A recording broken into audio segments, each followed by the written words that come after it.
Hey, it's your buddy Peace and Harmony with you here today. We are zooming in and focusing in on a wonderful viewer question that we got in today.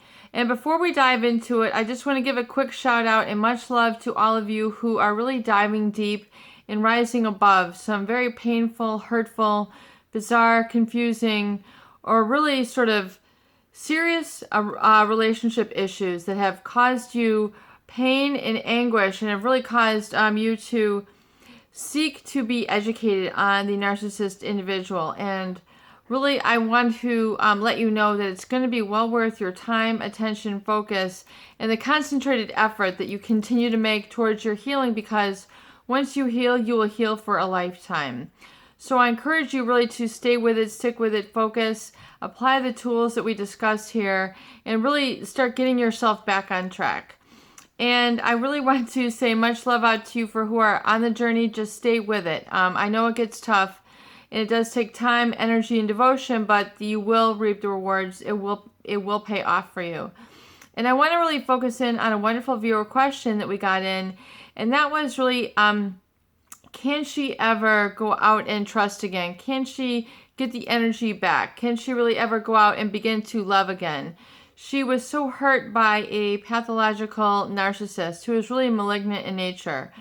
On the spectrum, of people who are narcissistic, this is getting into the malignant, the more severe, the pathological lying, not just someone who is, ignoring or neglecting you or is very covert, but really has done some serious relationship boundary violations, taking the opportunity to basically lie behind her back, go out with other people and not advise her of this. She had to learn about it the hard way through looking at his phone. Someone who she has spent a lot of time and devotion with, and she really had kind of her heart set on this individual. And she's feeling very hurt and very scarred from the experience. And she's wondering how can she really begin to get the energy up. She just can't seem to get up off the couch. She's very depressed, very low energy, feeling very sad, very melancholy. It's just very hopeless.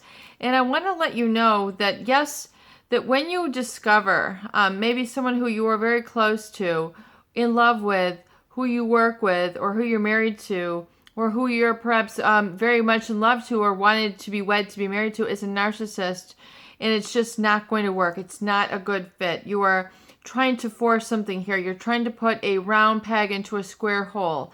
You're trying to, you're looking really at the illusion versus the reality of what this person is really providing you in your life. And, you've already let a couple things slide for them. You've already let, some things go. You've had your fights, you've had your bickering, and yet you wanted to stick it through in the name of love. But yet it's really not working out for you in the long run. It's really not working out for you. It's not panning out. It's just you're feeling like you're giving too much. And, after the betrayal, after maybe discovering a lot of pathological lies, it can be very depressing. It can be very discouraging. And it can cause you to lose faith in yourself and lose faith in humanity. Lose faith in, faith with others.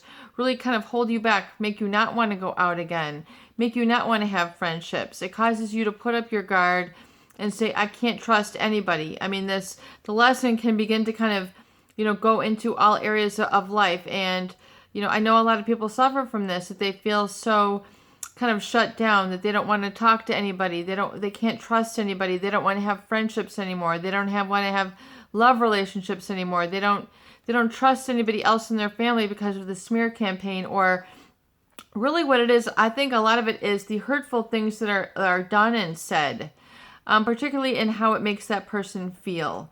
When it really makes somebody feel like, just a wham to the gut or a wham to the heart, or perhaps this individual was very critical, and you're getting more into the borderline narcissistic, where just extremely critical, extremely hostile, and these messages have just stayed in the fiber of your being or stayed in the essence, and you're afraid, you have almost like a flinching reaction when you're out and around people. You're just afraid that they're going to launch into the criticism. You're afraid that, they're going to just begin, they're going to trigger you, basically.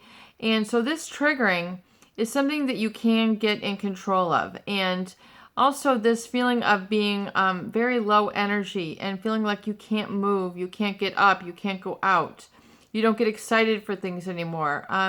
You don't have enthusiasm, you don't have passion, or you just want to do everything, later, type of thing. You just keep making excuses, putting it off. And that's why part of the recovery journal, I really think it's so important to go into the section where it's what have you been procrastinating, because oftentimes people put their life on pause. They put their life on hold. They think, well, I'm going to be feeling better soon, or I just need more time. I need more time. And next thing you're in the prime of your life, it's 2 years now, it's 3 years now, it's 4 years now, and you're still holding yourself back. You're still feeling like you can't trust yourself, you can't trust people. Well, I would really encourage you to focus in on a couple things to get through that. Number one is your self-talk. Your self-talk is the unconscious things, the unconscious commands and statements that you say to yourself, and that you just kind of continue on a low grade in your subconscious. And if you are constantly in, when we say the subconscious, we're really meaning, beneath the level of conscious awareness. So you might feel melancholy, depressed, low energy, but yet you might not be verbalizing anything. And if you can then really kind of blow that out and expand it a little bit and ask yourself, why am I allowing myself to feel this way? What is really this about? Where is this really getting me? And is this really true? Is feeling down and depressed really helping me heal? Is feeling down and staying in and staying cooped up in that lethargy or that apathy or that distrust, is that reality? Is that really in my best interest? Is that really what is going to solve the issue and heal things for good?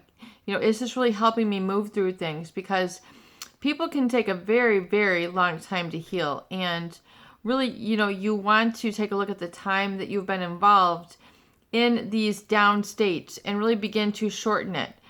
Yes, it's important to rest, relax, recuperate, become mindful, and work on yourself, on your life, and not just live your life. You do want to work on your life and not just live your life, because oftentimes people found that, that certain approach got them into trouble and didn't get them very far.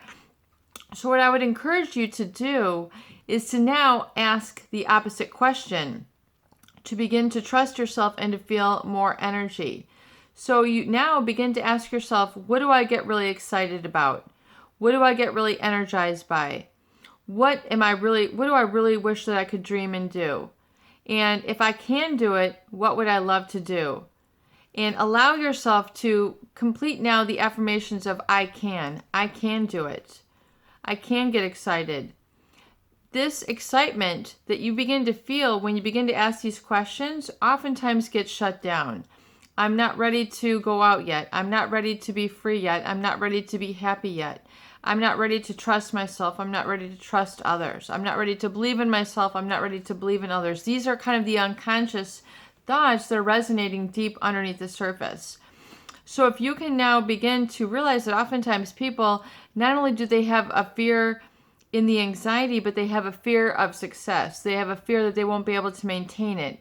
They have a fear that they won't be able to go out and meet people and begin, to trust or have energetic boundaries and be able to say no, or to draw the line and say, I'm going to be able to assert myself and I'm going to have control, self-control now. So it's important to learn those lessons like we talk about in the recovery journal and take those lessons with you in your day-to-day interactions. And furthermore, begin to ask yourself and become aware of, am I really afraid of my success? Because if I know that I can do it, but I'm copping out, I'm chickening out, I'm telling myself no, maybe you're making an excuse for yourself and you really can do it. You really can be happy. You really can change. You really can begin to trust yourself and trust people and have those better defined energetic boundaries and still be yourself and begin to open yourself up again to those opportunities. And so I would then encourage you and emphasize you to ask the following questions. What do I really, really get excited about? What do I really want to do? What do I really feel like I would love to do, but I've been holding myself back from so long?